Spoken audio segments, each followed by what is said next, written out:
So we have a whole bunch of news today. First and foremost among them, the US Supreme Court with a 6-3 decision shot down the mandates. Obviously, the liberal idiots on the court were the three to vote yay for the ineffective measures.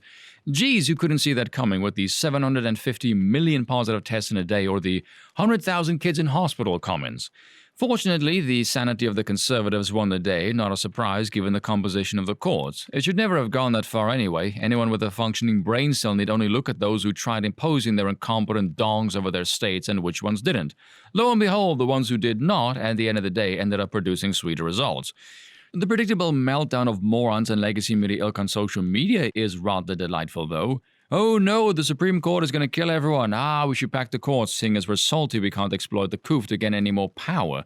You know damn well that they don't attack any of the miserable blue states for their rampant COVID numbers and point out that their overbearing measures have done absolutely nothing to help them, that it was never caring about people or actually tackling the problem. No, it was just a means to get more power.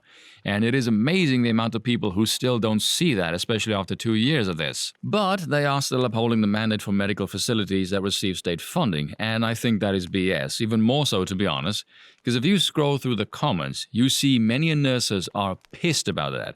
And frankly, I can't blame them. Of all of the people that have seen most of this crap firsthand, it's going to be the nurses. So what about the ones that have caught the coup and therefore have natural immunity, or some of the ones that, let's say, have seen things that we can't talk about, and because of that, they are highly reluctant to take said needle of doom? Oh, well, no one cares about them apparently. It's not like the hospitals are overworked and have a staffing shortage, so have fun with that one. Frankly, the mandate never made any sense as far as I'm concerned. I'm still trying to put the pieces of that puzzle together. It's difficult because I'm not an idiot nor a propaganda-pushing sociopath. On the one hand, look all over the world, those with the coup shot have sky-high case rates. And like I said, places like France have stopped testing altogether because their cases are so high. And then we know the thing doesn't stop the spread, at least of the army one. And then we heard what the Pfizer CEO said, and all the while telling the news, yeah, hush hush on the case totals. Wasn't the whole thing about not overloading the hospitals? So if the case totals are high, but nevertheless the hospitals aren't swamped, shouldn't you be touting that as a win? Or are you still trying to push the propaganda angle that people shouldn't be getting it at all? What's going on? None of this adds up. I suspect Biden knew this was going to be the inevitable result either way, because the mandates weren't going to work. And if you look at South Africa, for example, who has much, much lower vaccination rates, we hit our peak about a month in and then it came back down. That's why he's delaying the State of the Union so the same thing can happen in the United States. That way he at least has something positive to report on, because at the present time he's got fuck all positive to report on, which is why the news cycle is slowly winning off this and focusing on the next thing, which is this phony BS about voting rights. And I've said this before, if a bill has a flowery kind of name to it that sounds positive, yeah, they're just trying to polish a piece of shit. If you hear the Patriot Act, which spies on U.S. citizens, or the Equality and Fairness Act, and the name is self-explanatory. So when you hear For the People Act or Freedom to Vote Act, yeah, there's definitely something sinister behind that. What it's actually about is just federalizing the election and not letting individual states handle their own election procedures. You know how it's always been since the dawn of the country's constitutional inception. I'm sure this will definitely not favor one party at all. The wackiest thing about this voting rights scam of an act is the claim of the current efforts to undermine voting, that there is rampant voter suppression. So let's see what some of them actually are, shall we? If we look at this here, this is from the Brennan Center. At least 152 restrictive bills in 18 states will carry over into the 2022 legislative session. Note the language there, restrictive bills. Arizona legislatures passed 3 restrictive voting bills this year, and they have pre-filed at least one bill that would restrict voting access by imposing stricter identification requirements.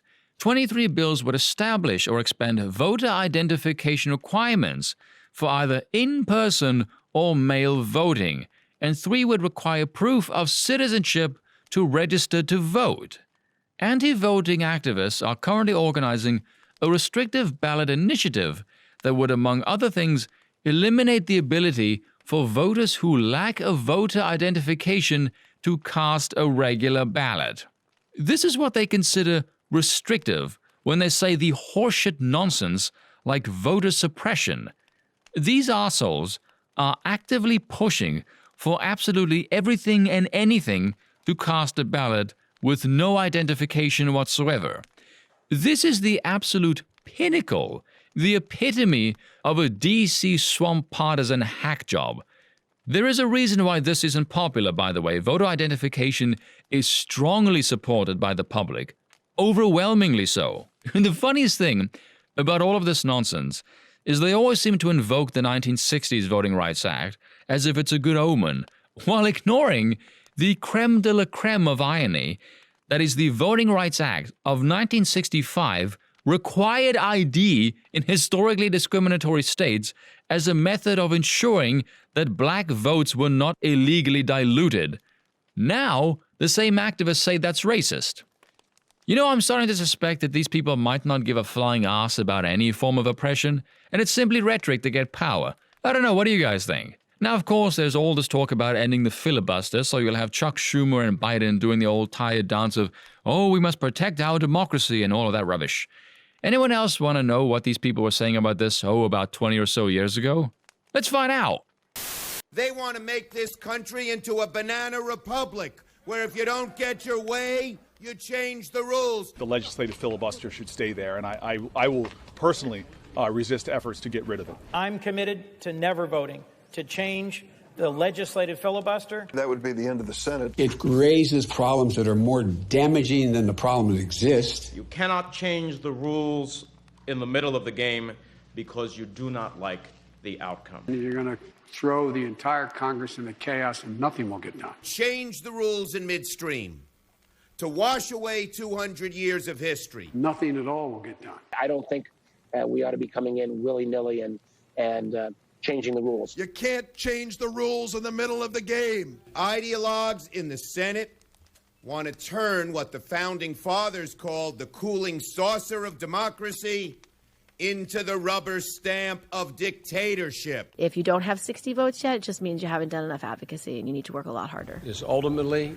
an example of the arrogance of power. Partisan power grab that will stomp on the rights of the minority and leave Congress fundamentally changed for the worse. Preserve checks and balances so that no one party can do whatever it wants. It'll be a doomsday for democracy. The one most important rule that requires compromise, requires working across the aisle. It is a fundamental power grab. Will not stand by when a party drunk with power tries to overturn 200 years of precedent. Ending the filibuster is a very dangerous thing to do.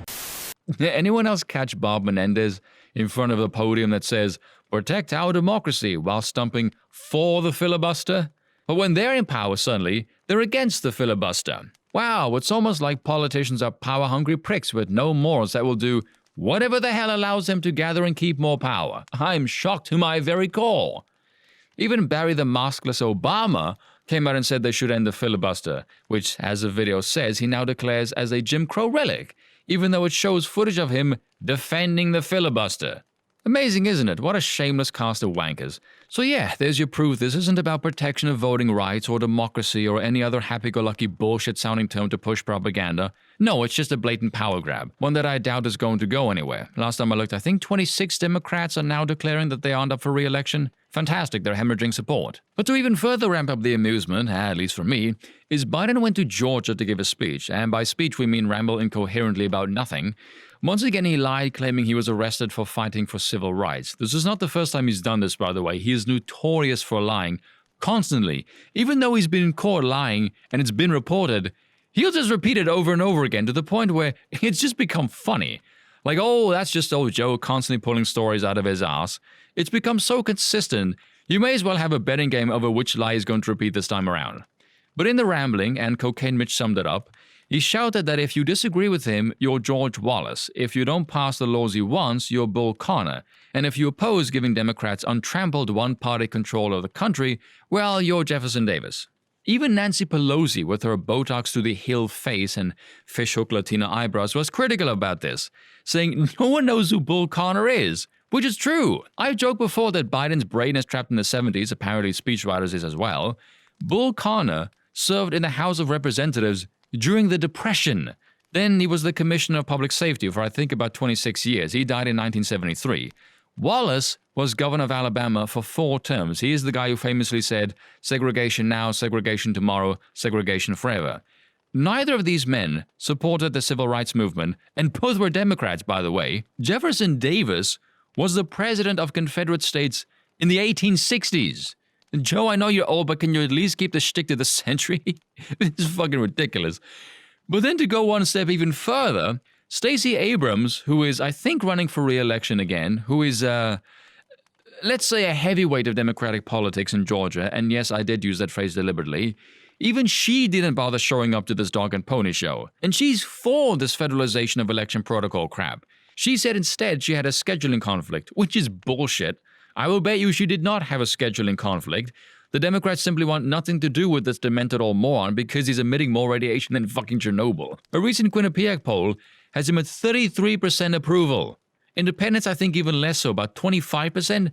So he's done. If you don't get independent approval, you are screwed. There is no way in hell you're getting elected. Even CNN declared that Biden's brutal week. Look at that. Supreme Court blocks vaccine mandate. Testing shortages, CDC confusion. Well, that one's nothing new. That's just standard protocol. Inflation accelerates. Bail back Bolshevik stalls in the Senate. Fears of Russia invading the Ukraine. Joe can just solve that by sending his son over to do drugs with someone. North Korea launching missiles, and approval at 42%. No one believes it is this high. Come on. Bad president, worst VP, and we're just watching them float down the stream along with every other federal intervention this miserable administration has tried to enact since it started. And every single one of them has failed and made the entire situation worse. So hooray for states' rights. And that's all for today. Until next time.